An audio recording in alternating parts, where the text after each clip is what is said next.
Hello student, welcome back to another video. तो आज की वीडियो में हम आपसे बात करने वाले हैं, डिस्कस करने वाले हैं बीए प्रथम सेमेस्टर का, फर्स्ट ईयर के प्रथम सेमेस्टर का जो पॉलिटिकल साइंस हम कंटिन्यू कर रहे थे, उसकी आज की हमारी अगली वीडियो होने वाली है। हमने पिछली वीडियोस में यूनिट नंबर 4 तक पूरा कंप्लीट करवा दिया है और आज हम स्टार्ट कर रहे हैं यूनिट नंबर 5 को। तो अगर आपने यूनिट नंबर 4 तक नहीं देखा है तो प्लीज चैनल पे विजिट करके देख सकते हैं, जिससे कि आपको पूरा एक सीक्वेंस समझ में आ सके। और मैं ट्राई करूंगा कि सबको एक जो है प्लेलिस्ट में डाल दूं, जिससे कि आपको एक सब्जेक्ट अगर आपको चूज करना है तो आप उस प्लेलिस्ट को चूज करके उस सब्जेक्ट को चूज कर सकें।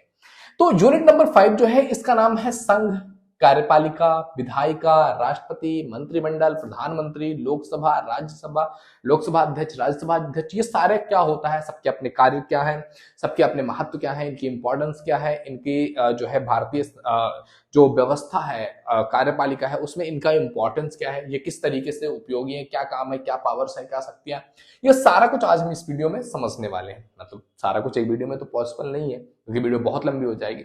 तो एक एक टॉपिक उठाते हैं कि उनकी जो है कार्यपालिका में शक्ति हो, विधायिका, मंत्रिमंडल में या लोकसभा राज्यसभा में क्या पावर रखता है, वो सारा कुछ समझेंगे। तो सबसे पहला पॉइंट हम उठाते हैं भारत का राष्ट्रपति। भारत के राष्ट्रपति के बारे में समझेंगे कि भारत का राष्ट्रपति कौन होता है, भारत के राष्ट्रपति के क्या कार्यपालिका में शक्तियां हैं, न्यायपालिका में शक्तियां हैं, अलग अलग उसकी पावर्स क्या है, उसकी इंपॉर्टेंस क्या है, उसकी नियुक्ति कैसे होती है।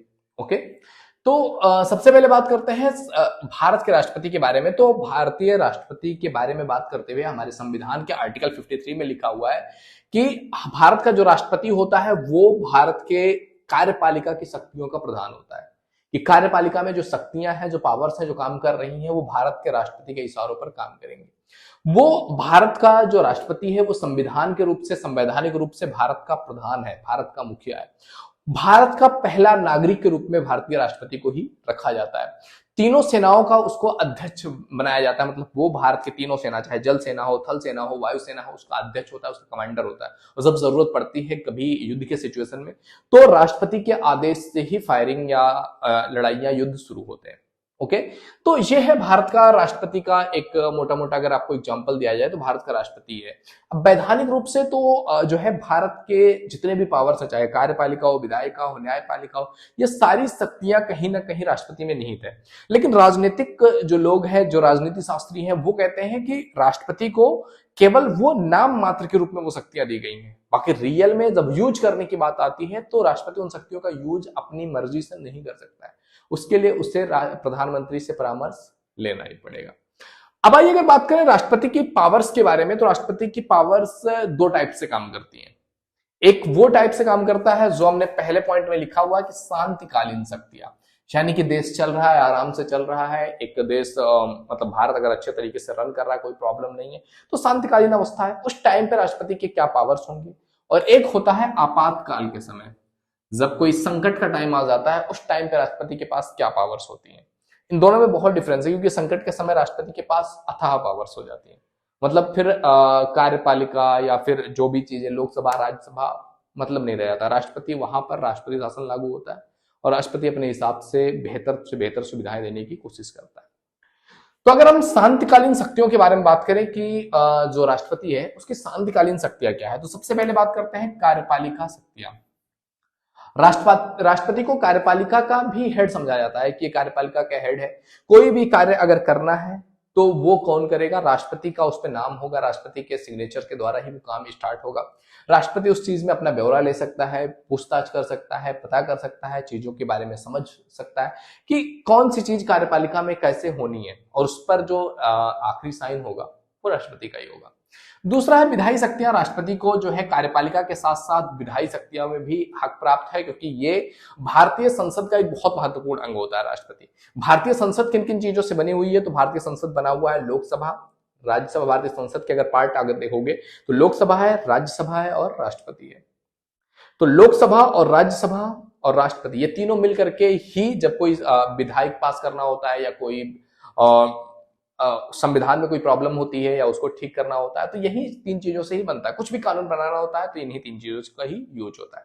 चाहे कोई चीज लोकसभा से स्टार्ट हो, तो लोकसभा में जब 2/3 बहुमत मिल जाता है तो राज्यसभा में आती है, राज्यसभा में 2/3 बहुमत मिल गया तो फिर वो राष्ट्रपति के पास जाता है। या फिर अगर राज्यसभा से शुरू हुआ तो वहां बहुमत मिलकर लोकसभा के पास आता है, लोकसभा से फिर मिलकर राष्ट्रपति के पास आता है, और अंतिम निर्णय राष्ट्रपति को लेना होता है कि क्या ये जो चीजें हैं या जो रूल्स बनाने हैं, क्या ये सही रूल्स हैं, क्या ये अच्छे रूल्स हैं या नहीं। उसका डिसाइड कौन करता है? राष्ट्रपति करता है। हाँ, ये बात अलग है कि राष्ट्रपति को वहां पर साइन करना ही पड़ेगा। राष्ट्रपति क्या कर सकता है कि उसको एक बार वापस कर सकता है कि नहीं नहीं मैं साइन नहीं कर रहा हूं, ये मुझे ठीक नहीं लग रहा है। फिर से दोबारा वो आएगा और दोबारा सेम प्रोसेस होगा, और जब दोबारा हो जाएगा तो राष्ट्रपति उसको साइन करना ही पड़ेगा। तो मतलब पावर्स तो है राष्ट्रपति के पास।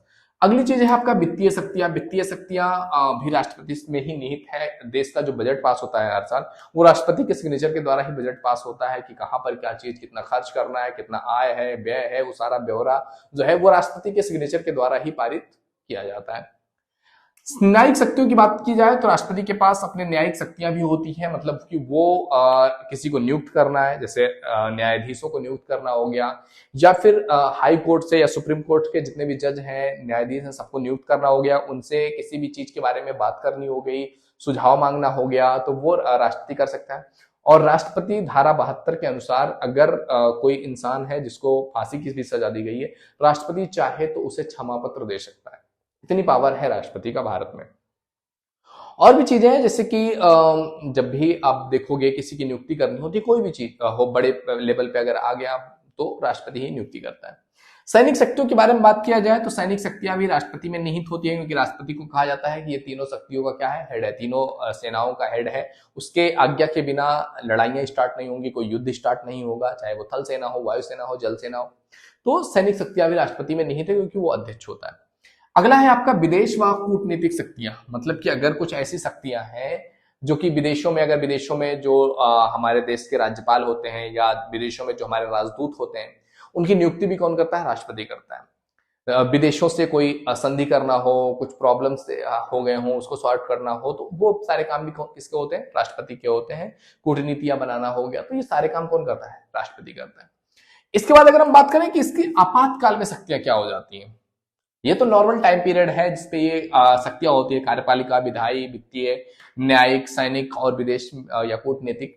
अगर कुछ प्रॉब्लम आ जा रही है, संकट काल की स्थिति आ रही है, जैसे 1962 में आ गया था, 1971 में आ गया था, तो उस टाइम पर क्या पावर्स आ जाते हैं राष्ट्रपति के अंदर? तो सबसे पहली चीज है आपका कि युद्ध जो के टाइम पे, बाहरी आक्रमण या सशस्त्र विद्रोह के टाइम पीरियड पे राष्ट्रपति के पास ये पावर्स होते हैं कि जब राष्ट्रपति को ऐसा लगे कि किसी राज्य में भारत के या पूरे भारत में या किसी क्षेत्र में ऐसी स्थिति आ गई है जहां पर बाहरी आक्रमण हो रहे हैं या आंतरिक आक्रमण या लड़ाई का माहौल स्टार्ट हो गया है या विद्रोह हो गया, सशस्त्र विद्रोह हो गया है, तो राष्ट्रपति वहां पर सारी चीजों को हटा करके राष्ट्रपति शासन लागू कर सकता है और अपने अकॉर्डिंग चीजों को हैंडल कर सकता है। दूसरा चीज है आपका संवैधानिक तंत्र की जब विफलता हो जाती है, यानी कि राष्ट्रपति को अगर कहीं पे लगता है कि हाँ भारत के इस पार्ट में या इस क्षेत्र में, इस राज्य में संवैधानिक तौर पर विफलता आ गई है, संविधान काम नहीं कर रहा, अच्छे से कार्यपालिका काम नहीं कर पा रही है, तो वहां पर क्या होगा? राज्यपाल की अनुमति से राज्यपाल से पता करेगा राष्ट्रपति की क्या रियल में माहौल है, और फिर वहां पर संवैधानिक तंत्र अगर फेल हो गया है तो राष्ट्रपति शासन लागू किया जाएगा। तीसरा है आपका वित्तीय आपत्ति की स्थिति, यानी कि कभी अगर देश में ऐसी स्थिति आती है जब राष्ट्रपति को लगता है कि हाँ यार देश में की जो वित्तीय स्थिति है वो बिगड़ सकती है या बिगड़ चुकी है, तो उस टाइम पर राष्ट्रपति अपना शासन लागू कर सकता है और वित्तीय जो इमरजेंसी है उसको घोषित कर सकता है। और वित्तीय इमरजेंसी के घोषित होने के टाइम पे भारत के अंदर जितने भी बैंकें हैं वो सारी गवर्नमेंट के कंट्रोल में हो जाएंगी। आपने अपना कितना भी पैसा बैंक में जमा कर रखा है वो सारे गवर्नमेंट के कंट्रोल में हो जाएंगे, क्योंकि उस समय आपके जो मानव अधिकार हैं या ये मेरा है वो नहीं चलेगा, क्योंकि देश की स्थिति उस टाइम पे आ जाएगी कि देश में पैसे नहीं है, तो आप पैसे रख के करोगे क्या, या आपके पैसे की वैल्यू क्या होगी? कुछ भी नहीं। तो ये स्थिति हो सकती है आपातकाल के टाइम पीरियड पे, तो वहां पर राष्ट्रपति के पास इतनी पावर्स होती हैं। अब अगर हम बात करें कि राष्ट्रपति आखिर चुनता कैसे है, क्योंकि हम और आप तो देते नहीं है राष्ट्रपति के चुनाव में। आपने कभी दिया राष्ट्रपति के चुनाव में वोट? नहीं। उसको चुनने की अपनी एक प्रणाली है जिसमें लोकसभा के सदस्य, राज्यसभा के सदस्य, यानी कि जो मनोनीत सदस्य हैं जिन्होंने वोट जीत करके जो जीते हैं, तो राज्यसभा के सदस्य, लोकसभा के सदस्य और राज्य की जो विधानसभाएं हैं उनमें जितने सदस्य हैं उन सभी के ओटो, उनकी ओटो की अपनी एक वैल्यू होती है, उन वैल्यूज को, उन सभी के ओटो की वैल्यूज को, उन सभी के मतों को इकट्ठा करके जिसको भी वो 50% से ज्यादा मत मिल जाता है वो विजय प्राप्त होता है और वो राष्ट्रपति बनता है। और मैक्सिमम केसेस में यही देखा गया है कि जिस पार्टी की लोकसभा में सरकार होती है उसी पार्टी से रिलेट करता हुआ बंदा ही बनता है। रेयर रेयर केस में कोई अलग आपको दिखा होगा। तो इस तरीके से राष्ट्रपति का चुनाव प्रोसेस होता है और महाभियोग लगा करके राष्ट्रपति को हटाया जा सकता है। कभी राष्ट्रपति पर अगर कुछ ऐसे चीजें आ गई हैं जहां पर राष्ट्रपति कुछ बहुत गलत स्टेप्स ले रहा है, जिसके खिलाफ बहुत पुख्ते तौर पर सबूत है, तब महाभियोग की प्रक्रिया के द्वारा लगा करके, वो भी सम्मान के तरीके से, ऐसे नहीं होगा कि आप हमारे तरीके से कैसे भी आप राष्ट्रपति को यूं हटा सकते हैं।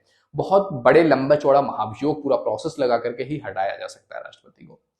तो ये बेसिकली हमने आज समझा भारत के राष्ट्रपति के बारे में कि भारत का राष्ट्रपति कौन है, क्या है, उसकी पावर्स क्या है, शांति के समय, आपातकाल के समय चुनने की प्रक्रिया, हटाने की प्रक्रिया।